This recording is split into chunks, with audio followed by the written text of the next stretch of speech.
கோவை மாவட்டம் மேட்டுப்பாளையம் அருகே சட்டவிரோதமாக ஊக்க மருந்துகளை விற்க முயன்ற இருவரை கைது செய்த போலீசார் 10 லட்சம் ரூபாய் மதிப்பிலான ஊக்க மருந்துகளை கைப்பற்றியுள்ளனர். இது பற்றிய கூடுதல் தகவலை செய்தியாளர் கார்த்திக் வழங்கிட கேட்கலாம். கார்த்திக் வணக்கம். மேலும் தகவல்கள் என்னென்ன? வணக்கம்.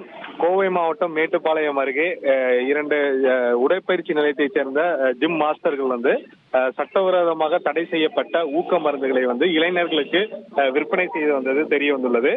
குறிப்பாக மேட்டுப்பாளையம், அவினாசி, அன்னூர் உள்ளிட்ட பகுதியில் இருக்கக்கூடிய ஜிம் மற்றும் உடற்பயிற்சி கூடங்களுக்கு வரக்கூடிய இளைஞர்களுக்கு அவர்கள் உடல்களை கட்டுக்கோப்பாக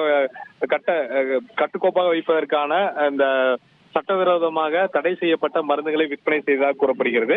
இந்த நிலையில போலீசார் நடத்திய விசாரணையில் அவர்களிடம் 10 லட்சம் மதிப்பிலான அந்த ஊக்க மருந்துகளும் மற்றும் 28,000 ரூபாய் பணத்தையும் போலீசார் பறிமுதல் செஞ்சிருக்காங்க. தொடர்ந்து இந்த மருந்துகள் எப்படி விற்கப்படுகிறது, இளைஞர்கள் இந்த மருந்தை எப்படி பயன்படுத்தி வருகிறார்கள், வேறு ஏதாவது இந்த மொத்தமாக இந்த மருந்துகள் எங்கிருந்து வாங்கப்படுகிறது என்ற கோணத்துல போலீசார் வழக்கு பதிவு செய்து விசாரணை மேற்கொண்டு வராங்க. முதற்கட்டமாக இந்த வழக்குல செந்தில்குமார் மற்றும் சங்கர் என்ற 2 பயிற்சியாளர்களை கைது செய்து சிறையில் அடைத்திருக்காங்க.